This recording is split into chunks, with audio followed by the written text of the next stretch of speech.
লস্করি তৈবার সঙ্গে যুক্ত সংগঠন টিআরএফ বা দ্য রেজিস্ট্যান্স ফ্রন্টকে সন্ত্রাসবাদী সংগঠন হিসেবে ঘোষণা করায় পাকিস্তান সরকার বেজায় ক্ষুব্ধ।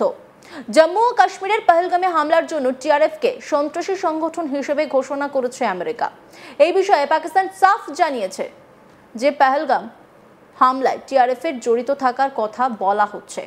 সেই হামলায় তদন্তের এখনো নিষ্পত্তি হয়নি। কি বলছেন ইসাকদার उपप्रधानमंत्री? शुरुन। मैं ये भी अर्ज करूंगा कि एक इसी प्रोसेस में चूंकि हम इस वक्त सिक्योरिटी काउंसिल के नॉन परमानेंट अल्हम्दुलिल्लाह मेंबर हैं 1 जनवरी 2025 से 31 दिसंबर 2026 तक, तो यूएस ने एक प्रेस रिलीज, ये वहाँ इस तरह का वाक़या दुनिया में कहीं हो, जाफर एक्सप्रेस पे भी हुआ, तो वो एक प्रेस रिलीज यूनैनिमस 15 मेंबर हैं, 5 परमानेंट है, 10 नॉन परमानेंट इलेक्टेड होते हैं 2 साल के लिए, तो वो एक प्रेस रिलीज उन्होंने इसी सिस्टम के तहत दी। मुझे कॉपी मिल गई। उसमें पाकिस्तान के बिहाफ पे मेरे 2 इतराज़ात थे। एक उसमें पहलगाम लिखा हुआ था सिर्फ, और दूसरा उसमें ब्लेम डाला गया था द रेजिस्टेंस फोरम। ये वो फोरम है कि जब 2019 में इसको हड़प किया गया गैर कानूनी, जो कि हम नहीं मानते, वो बिल्कुल इलीगल है, तो उसके नतीजे में जम्मू एंड कश्मीर में एक फोरम बना जिसका नाम है द रेजिस्टेंस फोरम, और उस पे उसको कंडेम किया गया, उसको जिम्मेदार ठहराया गया उस प्रेस रिलीज में। तो मुझे आई, मैंने देखा, मैंने कहा ये एक्सेप्टेबल नहीं है। पहलगाम के साथ आपको लिखना पड़ेगा जम्मू एंड कश्मीर। हमारी शटलिंग हुई। ऑब्वियसली ये दिन ऐसे ही हैं कि क्योंकि टाइम का भी गैप है, उधर न्यूयॉर्क में इधर। मैंने अपने एम्बेसडर साहब को, जो हमारे परमानेंट रिप्रेजेंटेटिव हैं आसिफ इफ्तिखार साहब, उनको क्लियर इंस्ट्रक्शंस दी कि आप लिख के 2 अमेंडमेंट्स इसमें डाल दें, क्योंकि कंसेंसस के साथ ये इशू हो सकती है, वरना ये इशू नहीं हो सकता। हम उस वक्त तक नहीं करेंगे। और मैंने कहा इनको बताएं कि दुनिया में लंदन से 3 या 4 हैं, तो अगर लंदन में कोई वाक़या होता है तो कैसे लंदन लिखेंगे, साथ आगे यूके लिखेंगे या कनाडा लिखेंगे या यूएसए लिखेंगे या ऑस्ट्रेलिया लिखेंगे? भाई एक जगह है, लिखो ना, क्यों शर्मा रहे हो जम्मू एंड कश्मीर लिखने में? दूसरा, मैंने कहा यहाँ हमें एविडेंस दिखाएं कि ये द रेजिस्टेंस फोरम ने, दी टीआरएफ ने किया है, तो फिर हम इसको रहने देंगे, या उनकी ओनरशिप दिखा दें कि इन्होंने एक मीडिया में चला भी दिया कि उन्होंने ओन कर लिया, वो झूठा था। उनके नहीं, ये नहीं है। तो उस पर करीबन हमारे जी 2.5 दिन लगे। वी रिफ्यूज टू बज इन।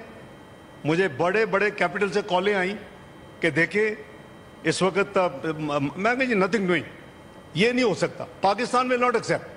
वो कहते आप पे ब्लेम आएगा, प्रेस रिलीज नहीं हुई, इतना बड़ा वाकया हुआ, आपके जाफर एक्सप्रेस भी ये आई थी, कंडेमनेशन की, टेररिस्ट एक्टिविटी को कंडेम किया गया था। मैंने कहा we are ready, but please you have to put in Jammu and Kashmir and have to delete this TRF. अल्लाह के फजल करम से जनाब चेयरमैन, पाकिस्तान के को ये मुबारक हो और आपको कि हमने वो दोनों चीज़ें अमेंड करके वो प्रेस रिलीज तो जारी हुई और पाकिस्तान के मौक़िफ़ को तस्लीम किया गया।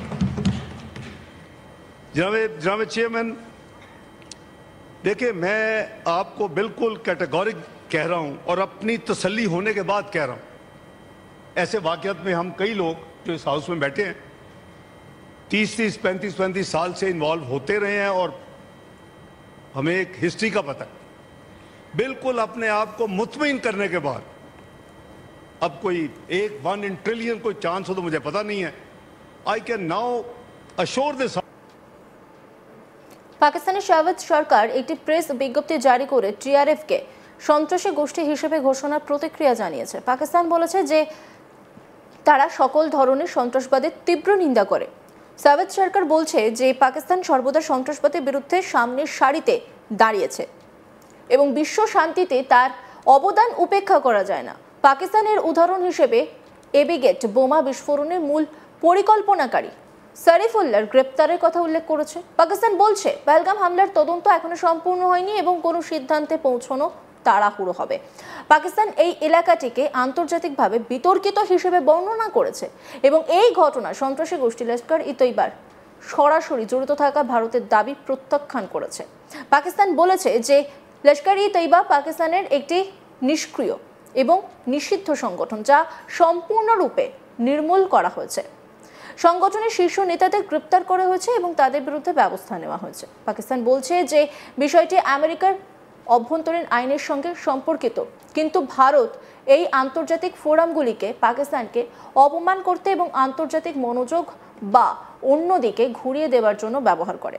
সন্ত্রাসবাদ দমনে বিশ্বব্যাপী ভূমিকার উপর জোর দিয়ে পাকিস্তান নিজেকে সন্ত্রাসবাদের বিরুদ্ধে একটি শক্তিশালী প্রতিরক্ষাকারী হিসেবে বর্ণনা করেছে এবং বলেছে যে তারা এই লড়াইয়ে অনন্য ত্যাগ করেছে। এর সঙ্গে সন্ত্রাসবাদের বিষয়ে আন্তর্জাতিক সম্প্রদায়কে একটি ন্যায্য এবং নিরপেক্ষ নীতি গ্রহণের আহ্বান জানানো হয়েছে। ইসলামাবাদ আমেরিকা বিবৃতি একাধিক পয়েন্ট আপত্তি জানায়। পাক সরকার বিবৃতিতে দাবি করে সন্ত্রাসবাদের বিরুদ্ধে লড়াইয়ের সামনের সারি থেকে নেতৃত্ব দিয়েছে পাকিস্তান। এ বিষয়ে তারা জিরো টলারেন্স নীতি নিয়ে এগোচ্ছে এবং সন্ত্রাসবাদের বিরোধিতায় আন্তর্জাতিক সহায়তার আশা রাখছে। পহেলগামের ঘটনার তদন্ত এখনো অমীমাংসিত বলেও দাবি করেছে। ইসাকদার কি বলেছেন শুনবো। मैं ये भी अर्ज करूंगा कि एक इसी प्रोसेस में, चूंकि हम इस वक्त सिक्योरिटी काउंसिल के नॉन परमानेंट अल्हम्दुलिल्लाह मेंबर हैं 1 जनवरी 2025 से 31 दिसंबर 2026 तक, तो यूएस ने एक प्रेस रिलीज, ये वहाँ इस तरह का वाक़या दुनिया में कहीं हो, जाफर एक्सप्रेस पे भी हुआ, तो वो एक प्रेस रिलीज यूनानिमस 15 मेंबर हैं, 5 परमानेंट है, 10 नॉन परमानेंट इलेक्टेड होते हैं 2 साल के लिए, तो वो एक प्रेस रिलीज उन्होंने इसी सिस्टम के तहत दी। मुझे कॉपी मिल गई। उसमें पाकिस्तान के बिहाफ पे मेरे 2 इतराज़ात थे। एक उसमें पहलगाम लिखा हुआ था सिर्फ, और दूसरा उसमें ब्लेम डाला गया था द रेजिस्टेंस फोरम।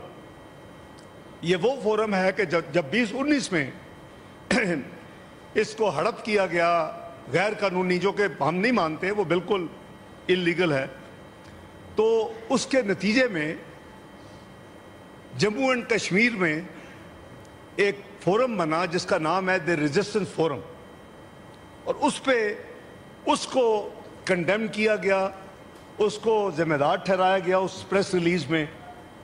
तो मुझे आई, मैंने देखा, मैंने कहा ये एक्सेप्टेबल नहीं है।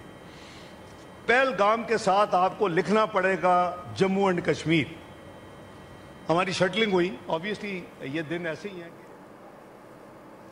অন্যান্য খবরের আপডেটের জন্য অবশ্যই নজর রাখুন আজ তাক বাংলার ইউটিউব স্ট্রিমিংয়ে। লাইক, কমেন্ট, শেয়ার এবং সাবস্ক্রাইব করতে ভুলবেন না।